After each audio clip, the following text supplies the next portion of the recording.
This isn't for all cis black women, obviously. This is not for all beings who are born with wombs and identify with womanhood. This is specifically for those who say with malicious intent, you want to be me. I don't want to be you. I don't want to be a being who is not conscious enough to understand my journey. I am a combination of my foremothers and my forefathers' DNA.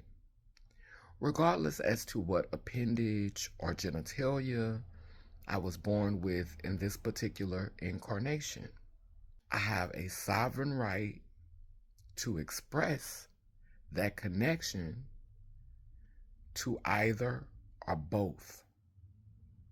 I more closely resonate with the frequency and the energy of beings who align with womanhood.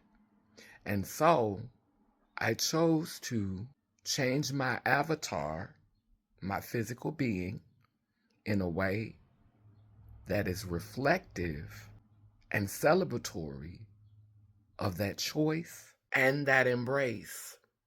Oftentimes, we're reminded as beings who are born with male genitalia that we are not capable of carrying life inside of us. Ironically, it's that same truth that validates my connection to my foremothers. Because you see, I didn't just jump out of my father's scrotal sac. I had to come from a seed, merge with an egg that was found in the womb of my mother. And so the DNA mixed together to create me. I sat inside that womb for 9 months, feeling, being, and connecting until I was a complete and whole, multidimensional being possessing a soul. Despite the agreement that was made with the colonizer at the signing of my birth certificate, I know who and whose I am. I remember what this matrix has tried to make me forget. I am the being who I came from, and I'm the being who I was being cultivated inside. The being was not simply a host, and I was some foreign entity that was not developed with that being's DNA inside of me.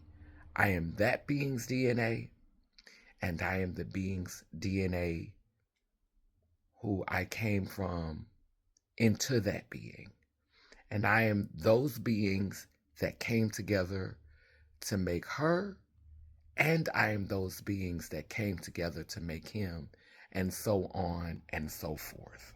I don't want to be beings that don't have the capacity or the range to get that. But my mother gets it, and my grandmother gets it. And that's all that really matters. A lot of times when things like that are said to us, it sounds like it comes from a place of self-hate, because beings who are born with penises aren't some foreign entities that just somehow pop up inside your belly and take over for 9 months.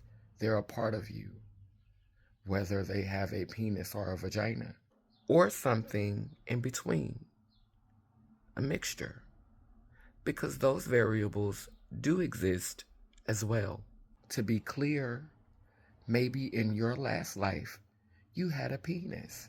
And maybe because in your last life, you had a penis, some of that energy is still spilling over into this life, which makes you feel the need to want to police and narrate our lives. And if you truly think, beyond the shadow of a doubt, that what you're saying is true, why not first go to all of the beings who have vaginas and get them to come into agreement with what you're saying.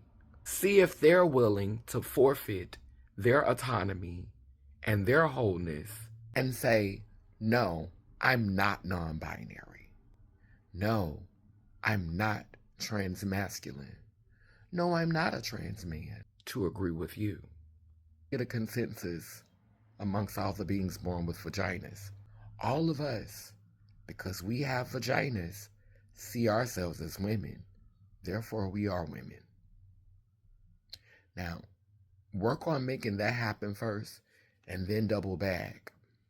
And I can tell you, before you begin that journey, you're probably not going to be successful. And when you don't get the response that you want, or you don't even care what they think, all these beings born with vaginas, because you just think what you think, well, then guess what? You fit right in with patriarchy. So you go, sister girl. High five. Have a great day. Take care. Love and light. You don't have to be filthy rich to stand on business. Laylim Layler Nation. Purple ones rise.